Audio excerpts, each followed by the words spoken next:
Morning, everybody. Good morning. Welcome, welcome, welcome. This is Dr. Rao Kulusu. I'm continuing our talk on clarity of mind. Today, I want to focus on how can we watch thoughts without involving ourselves or indulging ourselves in the thought movement or resisting the thoughts, and something of a next step from what we started yesterday, concentration. So we have disparate thoughts, and then those thoughts are all brought together as much as possible. And that can be done by having a habit of physically sitting at one place at the same time every day, and then started to calm our body and the mind a little bit, and bringing all the thoughts to focus is an exercise. Easily people can do it, and then they will be able to sit down with themselves without really having many thoughts. But even if you are having thoughts, can we be detached from that and watch that movement? That's the question. That's what we are going to look today. And that's something of a exercise you can do starting in the morning and then continue through the day as you are working. That becomes such a liberation, because you are not really driven compulsively by the thoughts, but you have a little bit distance from the mind, from the thoughts, right? And that can really give you some control of where your whole thinking is going, and how we think due to what stimuli, how we really understand, is this movement need to be like that, or can I really go into the roots of it and find out where it is coming from? That kind of thing, right? But eventually, you will be watching them like they are clouds in the sky, where you start um, watching the thought as it arises, as it takes its own curve and career, right? And then it kind of fades away. If you immediately get involved in the thought, then it has sustenance. Or if you are associated with something that is thought is generating, then also it will be continue. On the other hand, if you just watch them, I'm talking about our feelings and our internal orientation towards stuff, our condition, all those things, right? So lots of people pay attention to intense thoughts, intense feelings, but I'm talking about even the subtle. We are not talking about the practical thought that we need to do stuff. We're talking about our staying in the our thought, mumbling about it and not thinking about it, and recollecting whatever that happened emotionally in the past and making it real here and now, and also really projecting our thought into the future. Okay, never really staying here and now, never really understanding what is present and being in touch with the present. All that are like you're lost in thought, you are immersed in thought, you are kind of living in thought. All those terms are there, right? But are they really life? Do we have to think about and only survive just like that, or can we be in touch with what is happening in front of us and really enjoy that and then really appreciate that kind of thing, right? A lot of people will appreciate when you are not thinking and speaking first, but rather listening to them. Okay, all they want is just be listened to. Best kind of approve and then acknowledge whatever they are thinking. But they may not be the thoughts, because they may have the thoughts today and they may go away later on. So let's start again from the what we started a few days ago, is about how can we have clarity of mind, in the sense Is the mind under our control, and do we know clearly what we want to do, where do we want to go with the thoughts, do they have any uh, purpose, or do they happen on their own, or are they happening so compulsively we don't have any control over them, right? That's when people say, oh, I want to do meditation, I want to relax, I want to feel some peace. That's all genuinely normal things. I think even most people don't realize that they want a mental peace, they want to have some stability inside, and that they have to do some stuff to calm themselves down internally. That itself is a big step for a lot of people. Once again, how do you do it? There's various levels of meditations, various types of calming down techniques, and all that. What is really real, what is not, who is selling what, all those things come under it. So I'm talking about a very basic thing. Can we be here and now? Can we watch our thoughts that way, so that when they really um, come, we can be aware of them, and we can see whether it is a negative thought or positive thought, and then we can change that to from negative to positive, or at least we can try, and that itself makes a lot of difference. There will be circumstances where we are overwhelmed by the thought, like a mental storm begins, and then you cannot have any real strength to deal with that mental storm. People get activated, and then the thought goes continuously, which it doesn't allow them to relax or do anything, or do even to sleep, right? So that's why it's important to understand where the thought arises, what is the movement, and how can we really be a part a little bit of them, and then really have peace of mind, even in the circumstances where we are really bothered by the consequences or the appearance of the circumstance, right? So what I'm saying is, start this practice of calming your mind in the morning and in the evening, at least for 5, 10, 15, whatever you can do, or even for 1 minute. One aid is the deep breathing. The other aid is this calmness, where you are really observing the thoughts but not acting on them.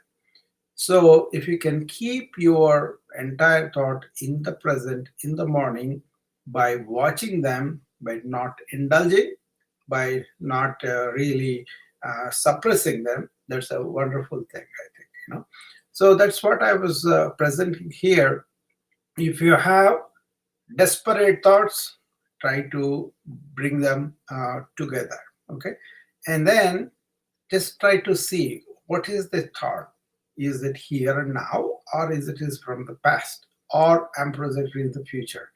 And you don't have to even analyze, you will just be aware, is it happening here now or not? Then the moment that you realize that this is not here and now, you have distanced yourself from the past movement or past living or future projection. Then you stay with that, and then you are observing. Who is observing? Your awareness, that is observing, not another thought.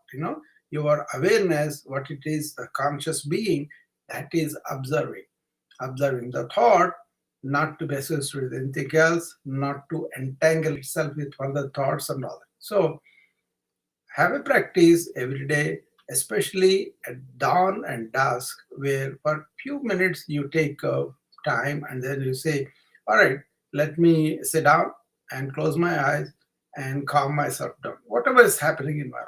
And then what is happening in my mind, what are the thoughts coming up, let me do it. And as you embark on that habit, it becomes so much easier.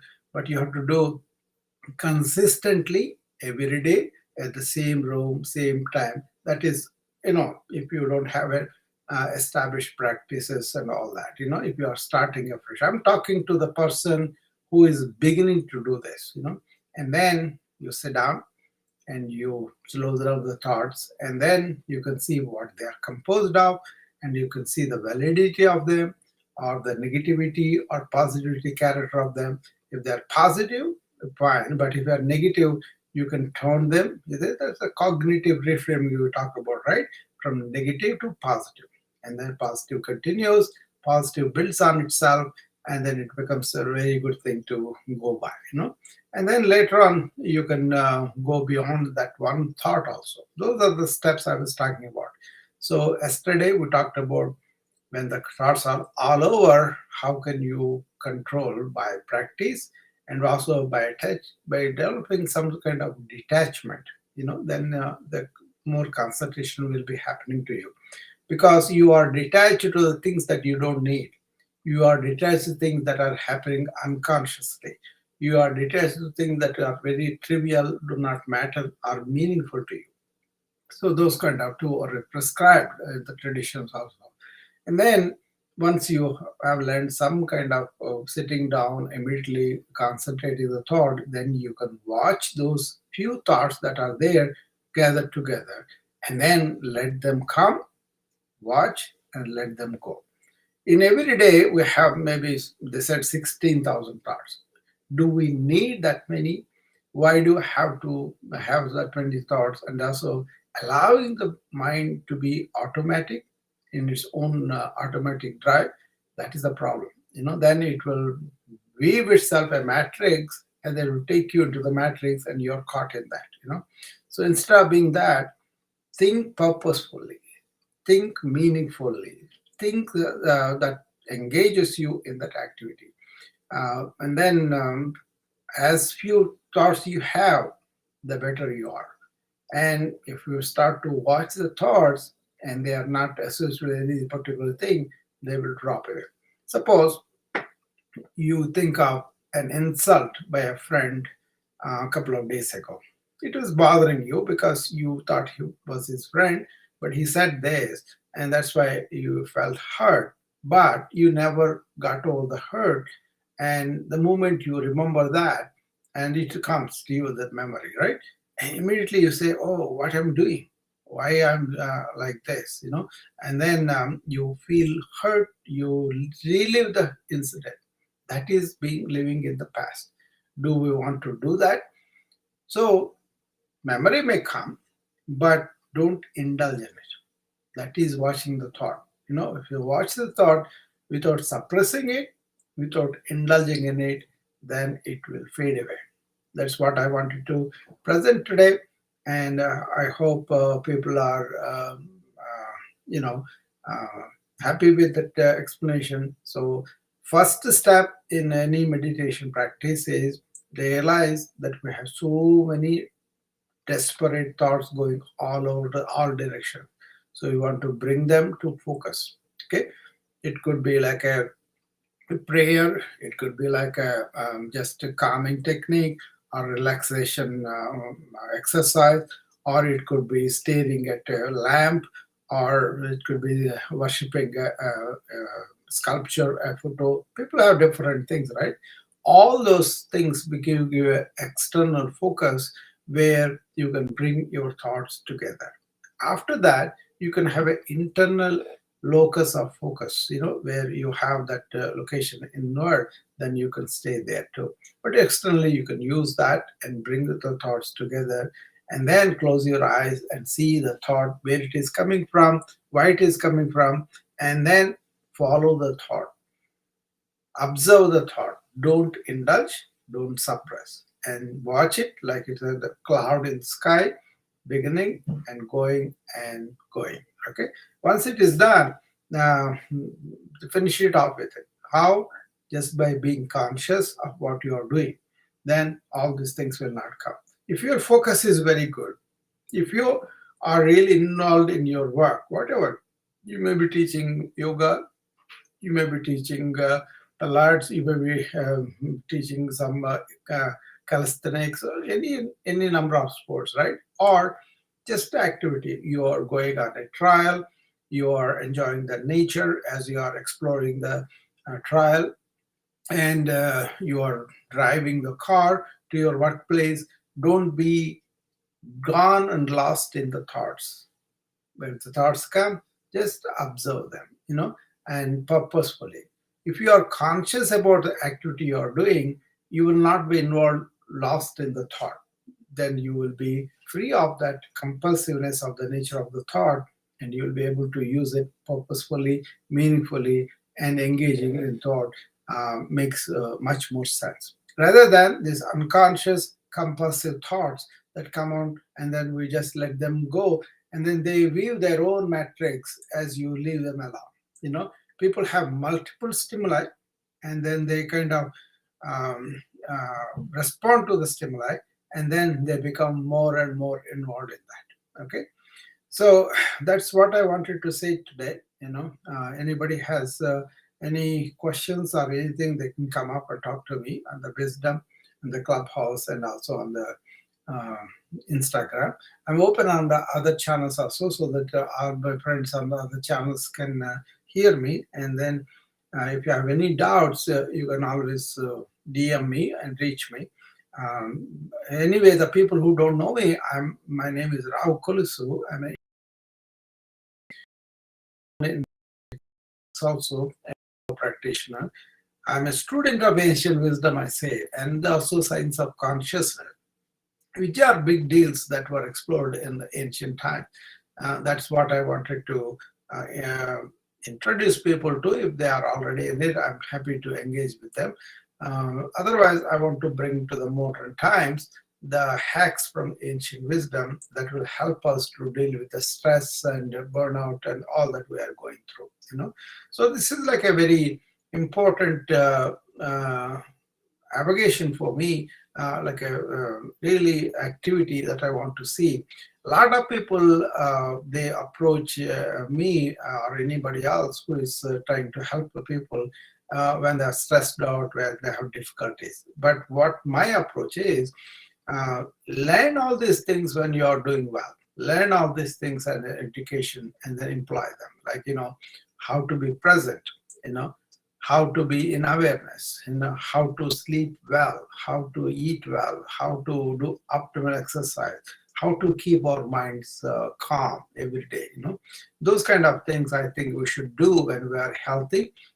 We should continue to do when we are not, but then that may be a little bit, far off, unless you are doing them regularly.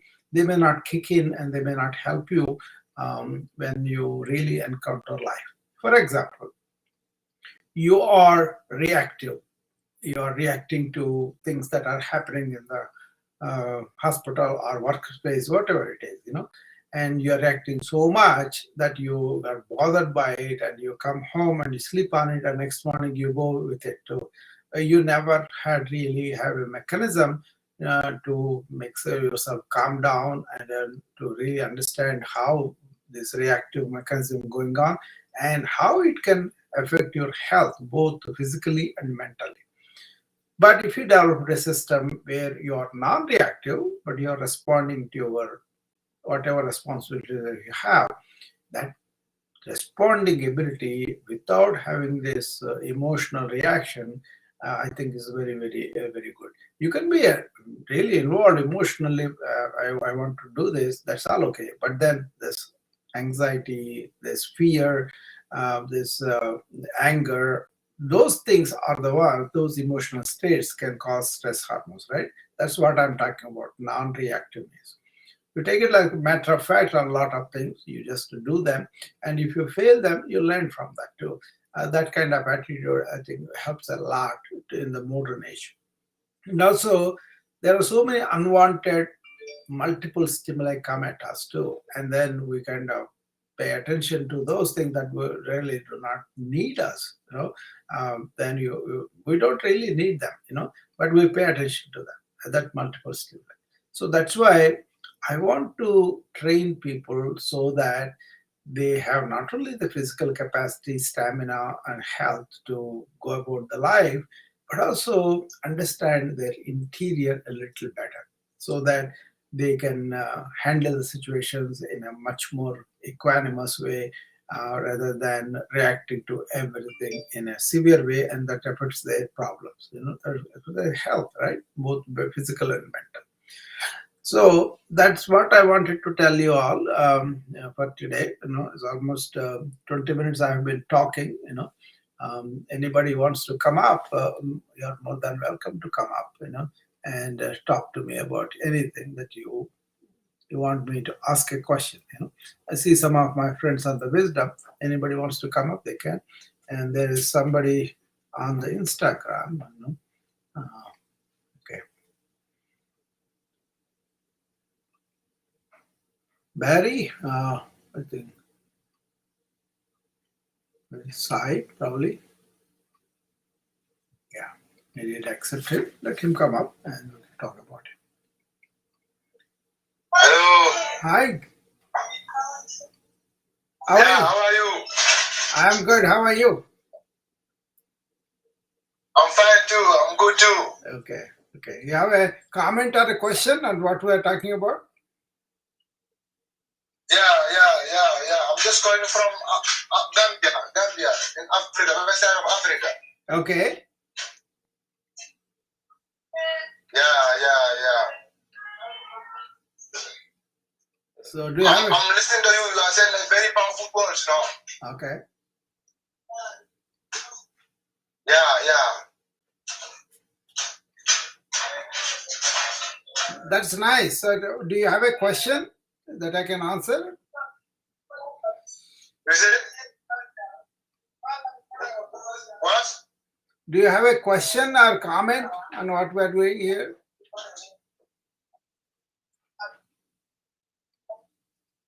Yeah.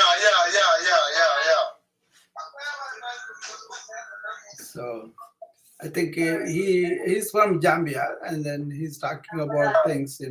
That's nice. So. Yeah.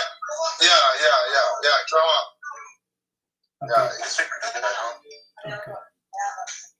All right. Let me engage with other people here. So you can sit. You can. Okay. Okay. All right. Okay. Goodbye. All right.